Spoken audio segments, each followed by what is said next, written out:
So the time taken by a block of mass m to slide down from the highest point to the lowest point on a rough inclined plane is 50% more compared to the time taken by the same block on identical inclined smooth plane. Okay, so इस case में आपको दिया है दो identical inclined planes हैं, लेकिन एक smooth है और एक रफ है. सो इसको मान लेते हैं rough and let this be the smooth. ये दोनों आइडेंटिकल हैं, means they are making the same angle of inclination with the horizontal. अब यहाँ से आइडेंटिकल हैं तो डिस्टेंस जो है ब्लॉक जो ट्रेवल करेगा वो सेम ही करेगा from top to the bottom. अब दोनों केस में डिस्टेंस आपकी आ जाएगी U T plus half A T square लगाएंगे तो यहाँ आ जाएगा half A acceleration on the rough surface time ले लिया टी वन स्क्वायर.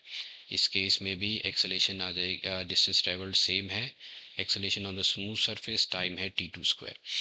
ओके, क्योंकि डिस्टेंस सेम है तो यहाँ पे half into acceleration on the rough surface T one square is equal to आ जाएगा half acceleration on the smooth surface T two square.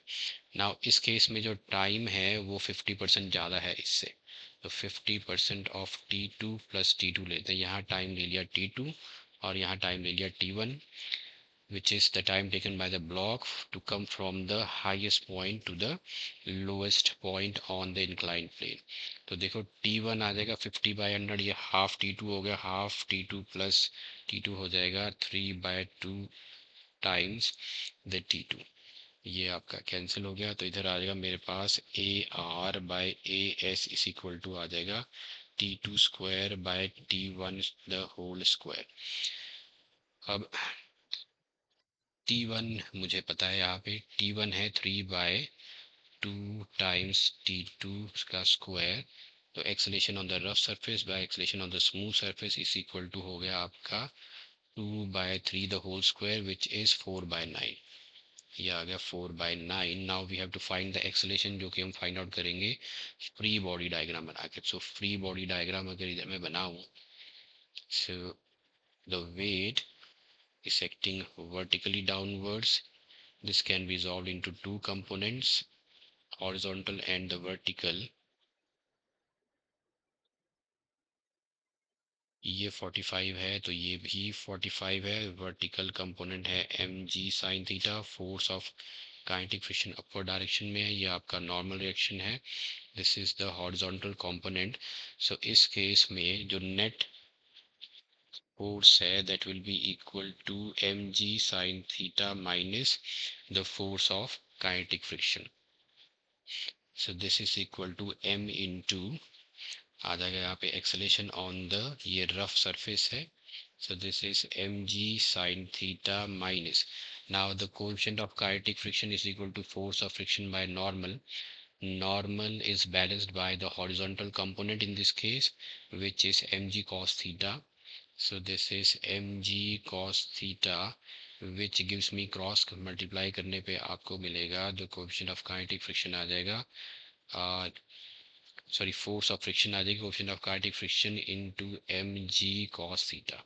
तो इधर आ जाएगा आपका mu K into mg cos theta.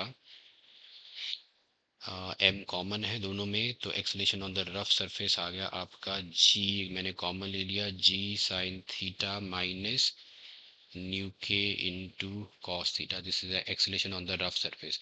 Similarly acceleration on the smooth surface में force of friction हम नहीं लेंगे, तो F net same body diagram रहेगा. सो ये आपका सिर्फ एक ही कंपोनेंट हो जाएगा M G sine theta.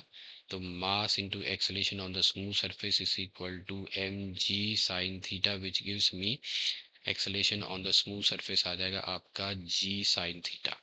This is acceleration on the smooth surface.